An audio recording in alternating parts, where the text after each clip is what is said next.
Hey everyone, Brian here.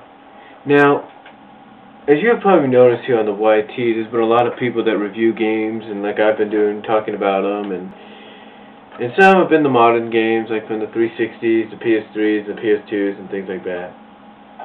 Well, I was watching a guy that runs a place called AVGN. You may know who that guy is. And he showed off his Nintendo NES collection. He's also reviewed other games as well. Now there's another guy that runs a place called the Classic Game Room, who does the same thing. And there's another guy that basically, he's called the Irate Gamer. Let's just put it that way. And he reviews games and kind of fun. If he doesn't like them, he destroys them, kind of deal. Anyway, I thought I'd do my own little look at some of the games of the, the second gen consoles, first and second gen, I should say. I don't know what was first, I don't know what was second. But first of all, so what I'm going to do is I'm going to talk about a few games that have a lot in common with each other. Now, the first thing I want to talk about are 3 wrestling games. One is for the Super Nintendo, and 2 are for the NES. The first one I want to talk about is a game that is very rare to probably a lot of people, and maybe you didn't know much about it. But even though there were other wrestling games like WWFs, you also had this game, WCW World Championship Wrestling. This came out about 1989, I believe.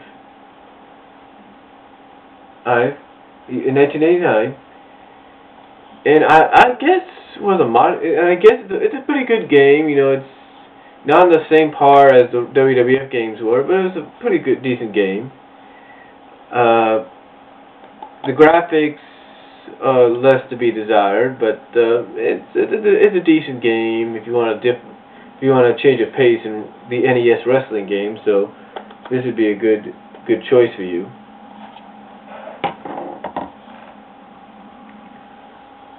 Now the next 2 I want to talk about are WWF games, or WWE games, or whatever you want to call them. And the first one is WrestleMania Challenge, which was released by LGN Entertainment for the Super Nintendo. For the regular Nintendo.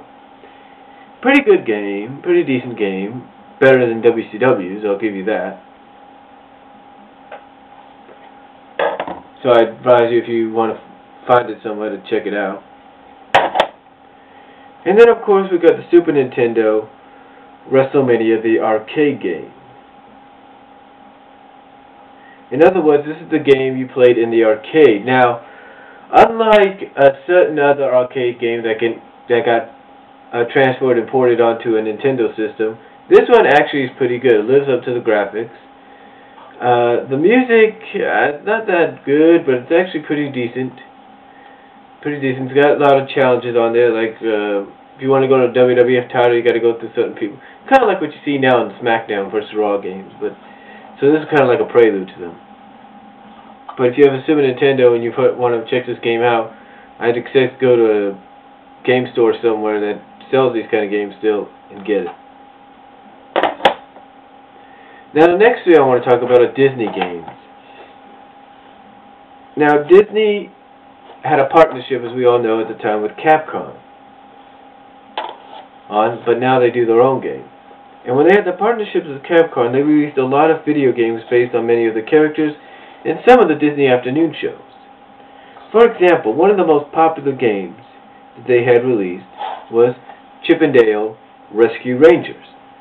Now this is pretty good. It's a very good game. A lot of people have reviewed it. Basically, you could do 1 or 2 players on here. Your main goal, I think, is to rescue Gadget. That's what you got to do. You got to rescue Gadget in one of these levels. That's one of your main goals in this game. But overall, you got to defeat Fat Cat as well. But mainly, goal is to rescue Gadget. Of course, we have Tailspin here.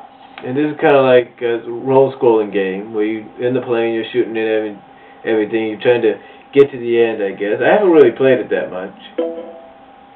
Sorry about the noise. That's my email. But graphics on here are pretty good, pretty decent. There's no doubt about it. Same with Rescue Rangers, decent graphics. So, if I was you, I'd go and check these games out as well. And then, of course, we have Bonkers. Now, Bonkers came out for the Super Nintendo, and of course for the Sega Genesis and the Game Gear and all that.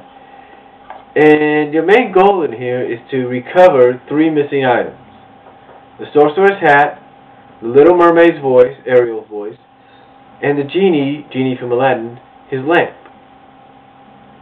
And you got to recover them from the person that stole them. Now, at first you think it's one of the final bosses, which is the Collector, right? No, it's not the Collector. You find out it's actually Pop's clock. Basically, this is loosely adapted off of the first season, where, of course, you take on the Collector, you find out he's not big of a threat, and then you find out the big threat is the guy that just wants to thank you, and that's Pop's clock. But the graphics in here are superior, are very good. I advise, if you want to get this game, to check it out. It's really, really good. It's a decent game. I mean, even if you're not a Bonkers fan, it's real fun. Sure, it's relatively short to many people, but hey, like I said, it's worth the time to play. It'll definitely, be a fun game to play if you ever give it a chance. Now, I will let you in on a little secret. On all 3 of these, I got these all at the same place, the Game Exchange in Lawrence, Kansas. See, I don't know if you got game exchanges where you are, but these are where I got my games. But that's all I can say about those games. I hope you enjoyed my little talk and review on them. If you got any comments, just leave them on my page. Peace.